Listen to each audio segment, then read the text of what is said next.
Well, good evening, Denver Broncos fans. It's the Denver Bronco Roundup. It's not Tuesday. It's not 7:30. Heck, it's Friday, and it's 6:30. So, if you're wondering why the weird background, hopefully you read the description. I don't even have my headphones. Don't got my lighting. Got this weird background. That's because I'm coming to you live from Dove Valley. I went to training camp and day one, and man, I tell you, it's been a wild 36 hours. 3:30 in the morning is when I took out on the road yesterday, right through to right now, seeing you guys live. So welcome, appreciate everyone joining us this evening. Of course, couldn't get the entire group together today. Our thoughts go out to Albert, recovering from a little bit of surgery. So Albert, take care, buddy. Jody is here though. The judge. Welcome, Jody. How you doing, buddy? Right over there. What's up, everyone? Fired up for training camp. Should be, buddy. Should be. It was a fantastic day out there, man. I remember last year, the first day. I'll report it the same. It was a sweltery hot day out there on the berm, man. But well worth it. It was completely different from the get-go, guys, and it was fantastic, man. I tell you, it's everything that we've been wanting to see. It's everything that I think Broncos country had been expecting. And you name it, throw a question at me, and I'd be glad to answer it. I think you'll like the answer, I guess is what I'm getting at, regardless of what you're asking. So, fantastic day, guys. And Jody, feel free, man. Whatever questions you want to throw at me, we can go back and forth and talk about a few things, but fire away. And if anybody in the comments has anything they want to see, hear, or know from day one, I'll do my best. It was tough to see everything, but yeah, I'll give you my best I got, bud. What do you got? We talked about this backstage, but let's start off with the main question. How did Russ look? Russ looked really good, man. There's a lot of things I liked. One, yes, it's not just the cameras. You know, cameras can add pounds. It's not any funny angles or anything like that. Guy looks trim. He looks ready to go. He's fast. He's decisive. I think that's one of the things that I never saw from him all last year was his decisiveness. Dave's coming in, kind of asking the same question. In your opinion, how did Russ look today? He says, I heard mixed reviews. And let's hit that right now because there was two sides to it. I think he looked really good in the implementation side, on the offensive side of the field. You saw quick decisions. You saw the ball get out of his hands. You saw him making the plays that he needed to make. Now, when they did get into drills, it did look a little bit rougher. Looked like he held the ball a little bit longer. As many have reported, he was running the ball. Sometimes that was because he kind of held the ball a little bit too long as well. But yeah, mixed reviews. I think the implementation is going good. But as me and you spoke again backstage, the defense always has the upper hand early in training, especially early in training camp, especially like a day like today. They're not fully padded. Well, I think we'll have a better idea come Monday exactly how this looks when the offense can fully go at it. When they have something to grab a hold of on that defensive line, when blocking actually happens, it'll be interesting to see. Both tackles now are so. I mean, that's an advantage right there for the defense. There you go. Like I said, for anybody who's been at a Denver Broncos training camp, completely different setup as Centura Field was set up. Centura Health Training Center, I should say, was set up. So typically, as you sit on the berm, you have two fields that run north and south away from you. They completely flipped them. So now they're stacked. So you have one field in front of you, and then there's another field that's further away from you. In doing that, they like to run a lot of what they were doing on offense on that further field and been doing a lot of the defensive practices on the closer field, obscuring a lot of the view of what I was able to see. So I appreciate some of the reporting that comes back to me from training camp as well as you guys were listening to reporting, and I'm trying to just scope it out through a set of binoculars, guys. So I will say one of the top things, and we kind of talked about this backstage as well, Jody. Javonte Williams' recovery is nothing short of miraculous, in my opinion. Um, we all speculated, from the very beginning how long it was going to take him to go get back. Some people were saying it was going to take a full 2 years before we saw him hit the field again.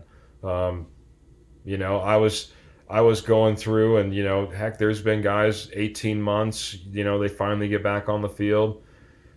It is amazing the way he looks. He doesn't look any different than any other running backs. He's taking handoffs. He's running through the line.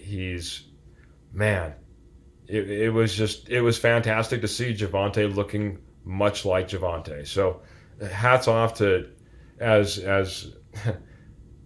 as I guess Sean Payton would agree, the current medical staff that we have. Yeah, Benjamin Albright reported that no scarring from internal on the surgery, and that's what's really made the healing process a lot faster.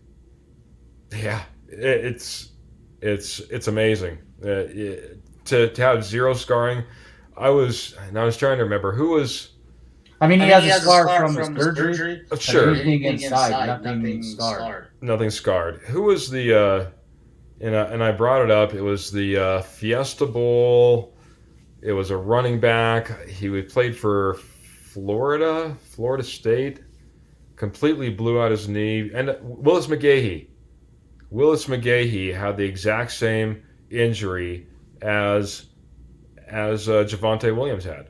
So Willis McGahee's recovery time, as he injured it in the national championship game, was all the way back. He injured it, got drafted, didn't play an entire year, and finally came back before he was able to hit the field.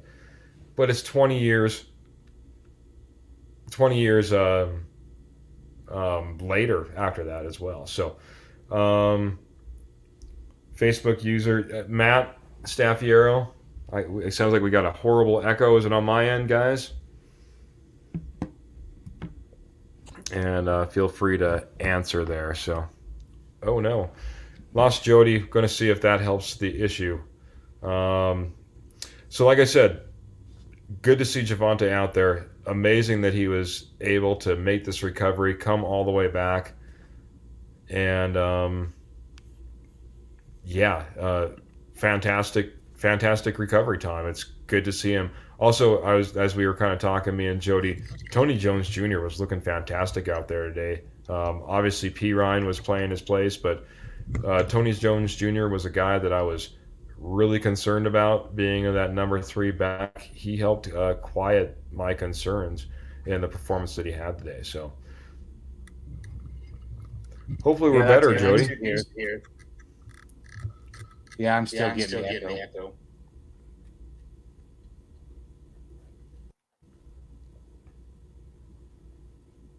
All right, guys, working through some technical difficulties. Sorry about all of the issues. Trying to figure out how to get rid of an echo in the background. I'll mute Jody for just a second, see if that helps, and let us know. I think I figured it out. Okay, very good. How are we doing, guys? Does that sound a lot better? Yeah, that sounds good. Oh, no echo now. Can't really hear too much of Jody. I'm going to have to bring it up just a little bit. So go ahead, Jody. No, that's great news on the running back situation. It means we probably don't have to go out and sign a running back. Yep. And from what I originally predicted, we might see Javonte a little more than I predicted week 1 at this rate. Yeah. Reports, I did hear that I guess he did have a little bit of slip, and everyone, put out their relative gasp, from which he just jumped right back up. No issues whatsoever. Nothing to report on that side of things, obviously. Giant knee brace? Not that Sean Payton is willing to talk about injuries. Right. Is he wearing a giant knee brace? Nothing too big. Nothing too big. Obviously, there was some support there and stuff, but again, nothing that I thought inhibited him whatsoever. So, um, just a fantastic day to see him back out there. I saw it a little bit earlier. I just want to bring it up. David Slade brought this one up. He said, "How about Tim Patrick?" Uh, that's one guy, one of the first guys I actually saw come out from the training facility. And yes, Tim Patrick looked very good. He was targeted very early in training camp, securing both his catches like we would expect Tim Patrick to do. One on a nice little curl, one on a nice little slant, and Both both of from them just Russ. looked like I guess that they're reminiscent of what we were used to seeing from Tim Patrick. So Tim Patrick looking good as well, buddy. Both passes from Russ. Say again. Both Both. passes from Russ. Yep, both passes from Russ. So yeah, And I heard he's wearing no knee brace or nothing.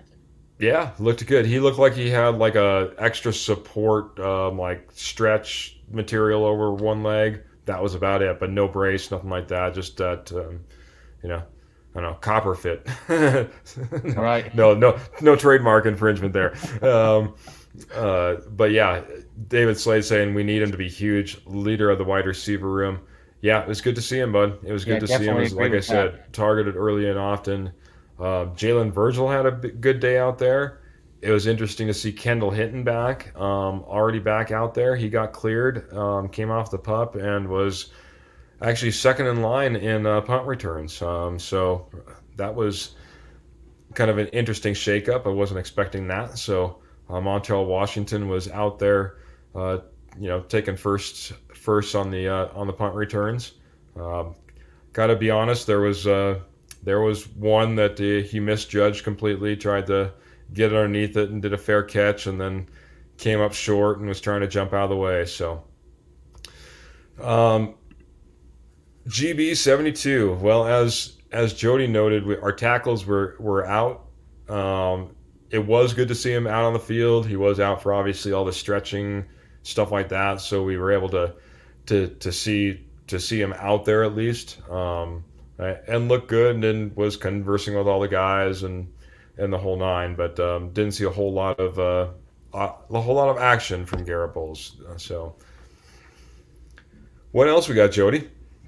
I heard little Jordan Humphreys made a deep catch. Kind of made Riley Moss look silly on a play. Yeah, yeah.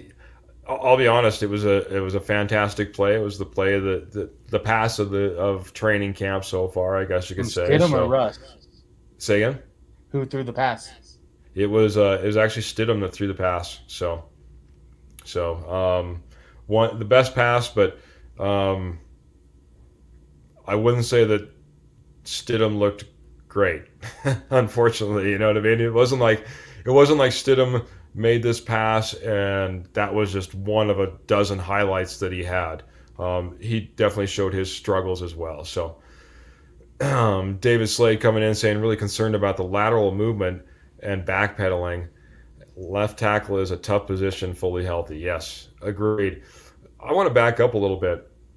I said a lot of things had changed when it came to training camp.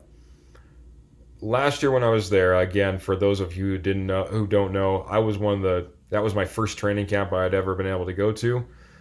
I can tell you, just in warming up, they spent probably 2 to 3 times as amount of time, and it was coached. It was important, the stretching that they did. It was important, the warm ups that they did before they got into anything of importance. Similarly, they also made sure they did a really good cool down session at the very end, at the very end of training camp. There was so many specific small detail differences that I saw. It was fantastic to see. It was fantastic to see the level of attention to detail that they had in something as simple as warming up. I just saw right before we got on, Jalen Ramsey unfortunately went down and ended up with a meniscus surgery. Expect to be back hopefully week 10 for the Miami Dolphins. In his tweet that he sent out, he thanked everyone for their thoughts and prayers, from fans to teammates alike. At the very end of it, he said, don't forget to warm up. Don't get too excited," or something to that effect. I'm paraphrasing, obviously. He didn't stretch. He didn't get out there. He didn't stretch. End up tearing up his knee. He's out till week 10. So it's so important. And as Dave says, lack of flexibility and strength leads to injuries. And I agree, man. You can't go out there, first day of training camp, try to set the world on fire, and you're not even warmed up, ready to go. Bad idea. So anyway, I just wanted to say that was big for me too. Just before we even got started, just seeing what they were doing in order to get ready for the day. Anyone? It sounded like Caden Stearns had a couple big plays. Caden Stearns looked good, obviously, and Sean Payton had talked about veterans having some off days. It was a Kareem Jackson take a day off day, so Caden Stearns played along Justin Simmons and filled the spot and looked good out there. Obviously, was part of that interception that we saw or heard about, tipped by Justin Simmons, and what a layout by Caden Stearns in order to get that interception. And talk about the guy that was excited too, man. Wrapped it up, got underneath it, jumped up, took off. Kind of surprised Dulcich, I think, that he's able to secure it. So, but I'll tell you, he had a couple drops today. Yeah, could have had a better day. One was I wouldn't fault. One was probably really quite honestly outside the grasp. Maybe if you're in full pads, you're kind of laying out a little bit better. But yeah, I mean things are still coming around. It's day one. Say again. It's day one. Day one. You got it, buddy. Day one. Yeah, I know that through relation, David Slade watches a little bit of Bengals football. His wife's a big fan, so he says, "Do you have to wonder if Burrow did not warm up properly?" Well, it's certainly. I certainly hope everything was in order. I heard reference to that, and I just was trying to recall it as you said that, Dave. That as Russ took off for a lot of runs today, the concern was we don't want to have a Joe Burrow incident either. So, but man, I'm telling you, it's funny. I was listening to his post presser after training camp, and I wish he would just let it go. I just wish he would I think we need to have Russell Wilson isms, because he likes to throw those out there whenever he's in front of a microphone at scenes and he's asked a question. He almost said something. He's like, "I really worked on everything this off season." And I just wish that I've been waiting for him to slip, but he's pretty good about it. He doesn't slip. He wraps it back around, and pretty soon it's about his teammates and stacking days and one day at a time and championship mentality and next question. But one of these days I hope he slips, man. He really gives us something good, because he wants to. I know he wants to, man. So I heard someone mention that the other day, that they would like to see Russ just get pissed off and just go off one time, what that would be like. Yeah, have a little Sean Payton moment with a reporter or something like that. It would be good. I think it would. I think that's the one piece that makes him somewhat non-relatable to some of the fans. Is there's that disconnection. You're just waiting for him to just be like, that was a terrible loss, and throw down your helmet and walk off the podium or whatever. You know what I mean? It's just like.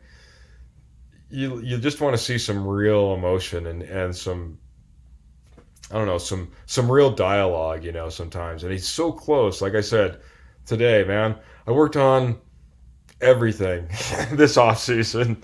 And I know he was going to say maybe his conditioning and his running and his legs and stuff like that, because they were talking a little bit about that. But he does. He looks like a guy who can run the offense. I expect Expect a heavy dose of the run game, but I expect a lot to be played off of that run game. You know what I mean? There's a lot of options available. Don't want to let everything out of the bag. Sean Payton will be knocking on my door here at the hotel here pretty soon. So, uh, yeah, we didn't hear a "Let's Ride." I think We it was didn't a hear a "Let's simple. Ride." We did hear a "Go I Broncos," was gonna say a simple and "Let's go Broncos" or "Go Broncos." it's funny because I thought it was hilarious as people in the media here in Denver. I heard all, oh, he didn't say "Let's Ride." He said "Go Bronco." My goodness, it's time to move past. It's time to get over. So um, Forget he's going about to say last something as season. he gets off that podium, and "Go Broncos" for crying out loud is nothing bad, guys. Let's move on. It's last year is in the past, and I think a lot of these players and a lot of these coaches are looking to do so. Ownership group, everybody, put it in the That's past. New day. that's what I've decided as well. Last year's last year, and moving forward, we have a Super Bowl winning quarterback and head coach, and let's hope that they can rekindle the magic. Yeah, I mean, if last year never happened and you just put this scenario together in place of it, what would your expectations be? What would your thoughts be? I think we need to put those into terms because I think a lot of people are living in the past and thinking we need to remake Russ and fix Russ and Russ last year and entourages and Ciara and kids and offices and pickups with jacked up tires. I mean, we can go down that path if you really want to, but I can tell you that's all in the past. It's all in the past. Oh, I don't want to From go down that. Was humbled, and I think he knows what's on the line this year. I think And you're if and absolutely right. if and if legacy and that kind of stuff really means something to him, I think a lot of stuff is gonna change. And from all reports, like you said, you can see it. He's taken to coaching, the lack of social media, the even like in practice today. Last year, he probably would have taken 8, 9, 10 sacks because he didn't want to run, Mm-hmm. didn't want to get the ball out quick. Yep. Good point, man. Because that would have been the case. That absolutely would have been the case. He climbed the pocket. He got out, and I can tell you, as Sean Payton even pointed out in his post game presser, one of those are going to be a 30-yard run. At some point, it's going to be a 30-yard run, and if you're not practicing it there, no, it wasn't Sean Payton that said that, but it was another podcast that I was listening to. If you're not practicing it there in training camp, when are you going to get the chance? When's it Yep. going to happen? Now's the time to do that. Now's the time to see it, to climb the pocket, to tuck it and run if you need to. You know what I mean? That could be a big play for us come down there. David Slade, and then I'm going to get to David Slade one more thing right after this. He says, "Forget about what happened last year. No good comes from figuring out whose fault it was last year. A lot of mud on a lot of people's hands." Absolutely right, man. I used to use this quote with my kids a lot, and it was from The Lion King, and it's when the monkey comes out and he smacks him on the head with the his staff. He's like, "Ow! What'd you do that for?" And he says, "Don't worry about it. It's in the past." You know, there's nothing you can do about the past. You know what I mean? All you can do is move forward, and I see a team that's absolutely doing that. There's no part of what I saw that was rooted in what we saw last year. And maybe that's the reason the fields are flipped 180 degrees. Maybe that's why, everything was turned on end from ticketed training camp all the way throughout. I can tell you this, those guys didn't get as nearly as much water as what they got last year. Those guys didn't have nearly as much time to dance. Those guys didn't have one song over the entire training camp practice. We didn't even get a welcome back Cotter as we were all taking our seats. There was zero sound out on the field, no music. So it's all about business, buddy. All about business. Loving it, 100%. I said I was going to get to David Slade. I just want to hit this really quick, Jody. David Slade is our sponsor, and not David Slade himself, But Willow Seasonings and Blends. Willow Seasonings and Blends is an award-winning seasonings and sauces company based right out of here in Colorado. They're a Bronco-loving fan base, as you can tell, with David Slade right here in our very own chat here. They're an award-winning seasoning and sauce company. They're a veteran-owned seasoning and sauce company, and I'm just trying to get all my pieces and parts in line here. You put all that together, guys. You head over to willowseasonings.com. Uh, First off, I think they got some fantastic sales going on. I'm going to see if he's dropping in. Oh, it is. Today is the last day of the blowout sale. So if I remember right, $7 rubs, $9 sauces. Correct me if I'm wrong, Dave, because that promo code that you see at the bottom there doesn't apply. Those are super sale, blowout sale prices.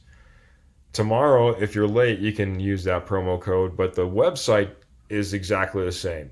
willowseasonings.com. I'm telling you, they got some fantastic. The salt, pepper, garlic is my favorite. I'm usually holding up a jar of their sweet heat because that's their award-winning rub that they put out there. But willowseasonings.com. That's willowseasonings.com. Head on over there. Take part of that blowout sale, man. Get it today, man. It's summer. It's summer. Get it. You'll get it shipped out to you. There's still plenty of summer left to get your barbecue on, baby. So spice up your life. willowseasonings.com. Love you guys. So $7 rubs and $6 sauces. Oh my gosh. That's like just call it free, Dave. They're giving it away. Might You as better well go be. get some. What's that, buddy? You're giving it away. That is an insane prices. Insane prices. Anybody who's not going over to willowseasonings.com right now, picking up those rubs, picking up those sauces, getting yourself stocked up, because I'm telling you guys, there's nothing like somebody who really specializes, who knows what they're doing and puts it together. We're not talking about, your off the shelf seasoning that you just, throw on your McCormick's that you're picking up down at the Wally Worlds or the super whatever foods. So, these are truly chef designed spices and sauces. You can't go wrong. Head on over there, willowseasonings.com. It's robbery. Absolutely, Dave. Robbery. You won't be disappointed. Well, Jody, I feel like I'm rambling, man. I'm hardly giving you any time as I'm the guy who kind of attended a little bit. But, man, go off, man. Whatever you want to ask me, whatever you want to talk about, take the mic for a second, buddy. Sounded like the linebackers had a good day. Sounded like Jonas Griffith really looked good. They said it was against the second string, so that skewed a little bit, but that's good news to hear. Yep, got to see a lot of the linebackers kind of work out. Actually, that's a lot of what was right in front of us as we were trying to look through. And Drew Sanders, he's for real. Josie Jewell and Alex Singleton came back just as strong as ever. And yeah, it was nice to see Jonas Griffith is a personal kind of a guy I'm really pulling for. Really good guy when I met him last year. Just a heck of a nice guy, and can bring it, guys. So yeah, Jonas Griffith was looking good as well. Good to see him. So no, that's good. He did. How did JL Skinner look? It's one guy I didn't get eyes on, man. I'm sorry, man. There'll be a lot of these things I'm going to have to try to stack. I need more people. I need more eyes. How did Cush get most of the run with the first string at center? He did. And a couple of things. Everyone will be glad to hear this. I bet he probably put on 10, 15 pounds of muscle. Couldn't really tell it through his arms. He's a bigger guy. Seemed like he was handling himself pretty well, but on these non-padded drills, it's really tough, especially on the inside, to see if anything at all is going on. Did take most of the reps. The other thing is the belly was back and the belly was out. Oh my goodness, man. It was riding big today, baby. And it needed a tan too, so it was probably good that it was out. That's what uh, I'm excited about. I think those two guys can really help Cush. Agreed, 100%, man. I just saw Dave Slade coming in saying Kush is a good center. The entire line regressed last season. Yeah, I would say that's fair, Dave. I mean, I didn't see anybody. Um, let's just put it this way: anytime I saw the team run a stunt against us on the front, there was nobody along that front line who knew what they were doing. It seemed, from Reisner to Cushenberry to Miners to any of our tackles that we were putting out there, it was a rough go at times, man. So I think you're absolutely right. Butch Berry probably did not help that situation. Um, Good luck, Miami. Good luck, Miami. Yeah, and I just I'll play the rewind tape a little bit. I know it was a day or two ago. I know this isn't 100% training camp, but I did hear someone talk about this since Nathaniel Hackett was brought back into the light, I guess you could say here in at least in the Denver market with Sean Payton's recent comments. This is what I don't understand. I know that he's not the head coach, but he's only the offensive coordinator. But how does Hackett and Russ being a last year end up being a complete and utter disaster equal Russ and Rodgers ruling the AFC this year? I just don't get that. I don't get that at all. I just, Russ wanted to run his own stuff. Okay, not unless you're saying that Rodgers is that much better than Russ. I just don't see how there can be a night and day difference. So, your thoughts, I buddy? don't. I'm in agreement with you. Before we got Russ, I was on the side of I didn't want Rodgers. I wanted Russ here. Yeah, he's a four-time MVP, Aaron Rodgers, but there are just some things that you've seen in Green Bay at the end that just I didn't know if he had the passion for it Hmm. anymore. And Hackett, he had one. I think he was the OC the year Jacksonville went to the AFC title game. Other than that, he Correct. really was didn't do good in Buffalo. Didn't have any other good seasons in Jacksonville. So I don't know why all of a sudden people think this is going to work. He didn't call plays in Green Bay, so I'm not. I don't know. I I'm not getting the one plus one I'm equals not getting three the here, buddy. one. I No, don't know about you. but it just David seems like Slade. it seems Go ahead, like man. deja vu though that this is that they're getting the same hype as Russ and Hackett last year. So Yeah, I good luck to him. Good luck, Jets. Yeah, I just don't get it. And Dave does say come in here and say it was unnecessary and unprofessional for Peyton to do what he did. Glad he walked it back today. I think he did take it a tad too far. I'll give you that. Like he said, he probably had his Fox hat on a little bit too much and didn't have his head coach hat on a little bit too much. I.e., I had a guy that was out of the league that can kind of spout off a little bit versus a guy who's in the league and should probably watch his P's and Q's a little bit. You know what I mean? So I'm glad he walked it back. I think, once you are out of the league, once you're sitting in that other seat, if you want to have that kind of hotter take, I mean, gosh, you look at the hot takes that happened from some of the media guys. What he talked about was nothing in comparison, but it definitely what did have that feel that it was more of a media type of answers than it was a coach type of answer. Your thoughts, Jody? Should he have walked it back? Are you okay with him doing so? I know a lot of fans aren't happy. I think a lot of what he said is what a lot of people were thinking, or that it was true. I do think he took some of it too far, like diving into the Jets and Hard Knocks and stuff. who cares what the Jets are doing? I mean, you don't want to be a part of Hard Knocks, be in the playoffs, and then you're guaranteed not to be a part of it. I mean, it's really Yeah. that simple. Um, so, but to say that he's the worst coach in NFL history, I mean, it's pretty extreme. But I think it was all calculated. He's trying to prop Russ up and get some people off of Russ, and also, hey, what happened last year is not going to happen this year. Yep. Yeah, I kind of talked about it a little bit. I really think it was a way for Peyton to kind of put all the heat on him, right?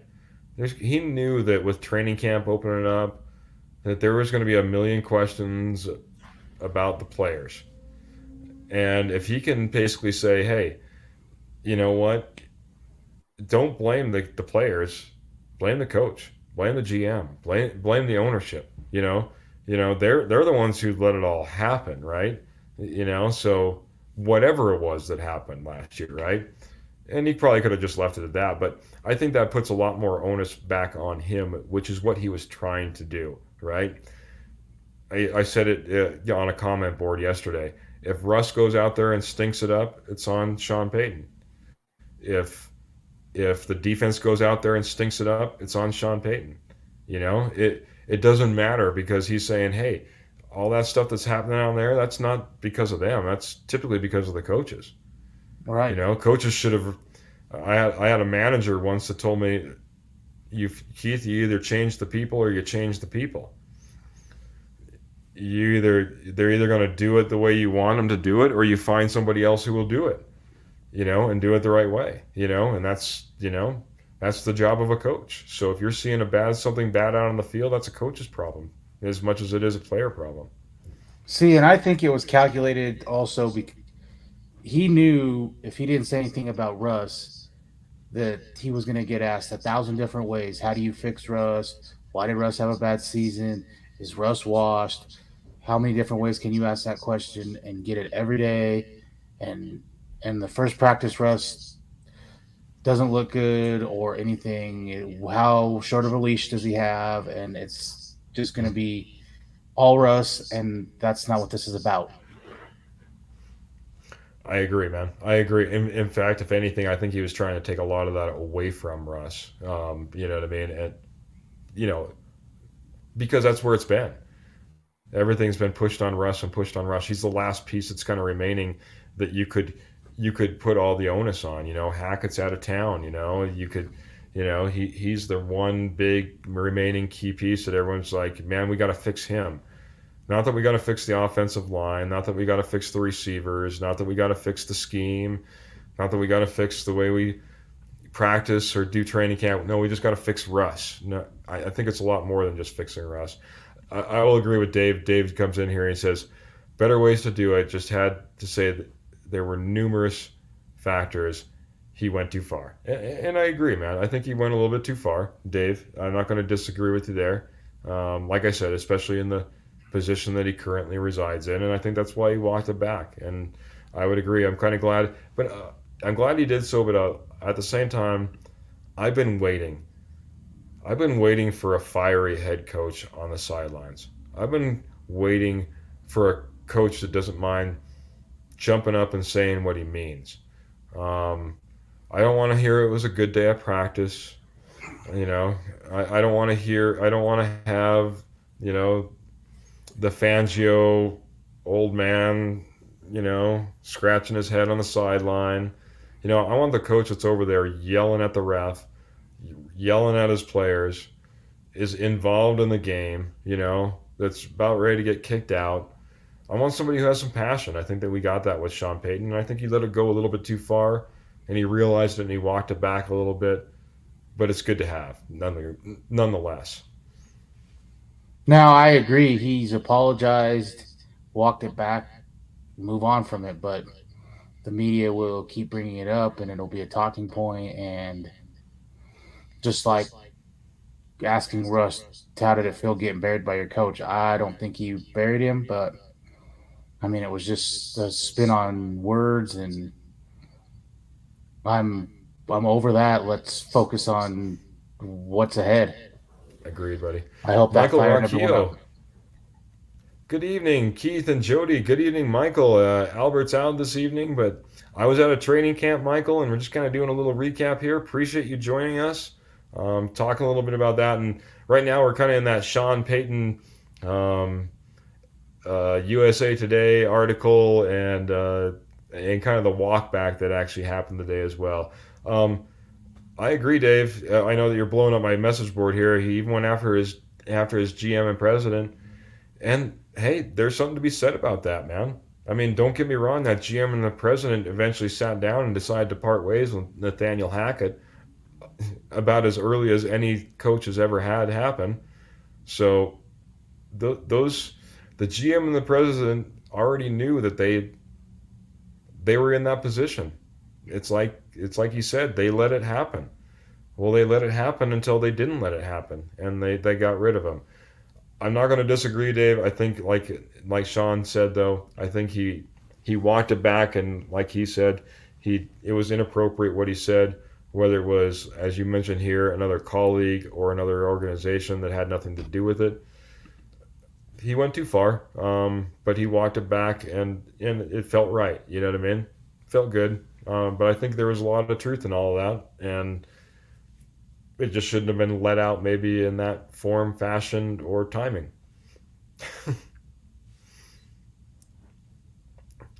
What do you think, Jody? Anything else we need to hit, bud? No, I think that's about it. What's maybe let everyone know what tomorrow looks like. Yeah, day two is back together Saturday. So another big day for obviously training camp all around the league. So I'll be out there again tomorrow, but a little bit more of a hoopla day. It's usually the day where we see a few more cheerleaders and the mascot out there, and try to make it a big fan day. Obviously, it's the first Saturday of training camp across the entire league. A little bit bigger media presence. Sometimes you have all the Sirius XM guys out there and the whole 9 yards. So should be a good day. It will be interesting to see that kind of combined with a Sean Payton practice where, my goodness, Sean Payton, like I said, it was about 180 degrees from last year, man. Um, uh, the amount of times I heard, all right, pick it up, pick it up, pick it up, let's go, let's go, let's go, from coaches was fantastic. Something we didn't hear last year. There was no music. There was no dancing from the players. There was no laughing and joking. They didn't have time. Um, at one point, Alex Singleton threw a few balls into the stands with a few kids, and that's about all you got as far as interaction for the most part, or time to quote unquote play around, mess around. It's completely different, man. I did want to hit, man, I almost forgot. Way up here, where was it? We had the great Kenny coming in. Kenny come in and says, "Look at this treat, Friday Night Lights, Friday Night Roundup." Absolutely, Kenny. Appreciate it, buddy. And then he jumps in just recently. He said, "Is there a big difference in the atmosphere this year as to last year, Keith?" I know everyone was excited last year. Yeah, I think there was nervous anticipation from the crowd. I think everyone was just there was kind of a nervous hum as they all started coming on the field. But we didn't get all the hoopla. We didn't get the music. We didn't get the welcome back Cotter as we were all coming in. There was zero music. There was nothing played over the PA. It was all business.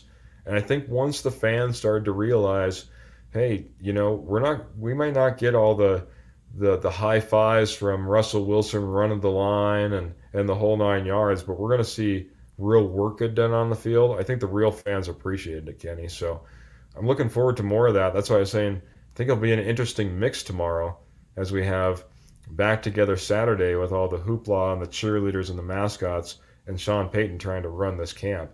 It's fantastic. I think it should be a fun mix to see. So David Slade just coming in says, "I do love Payton though. Great coach.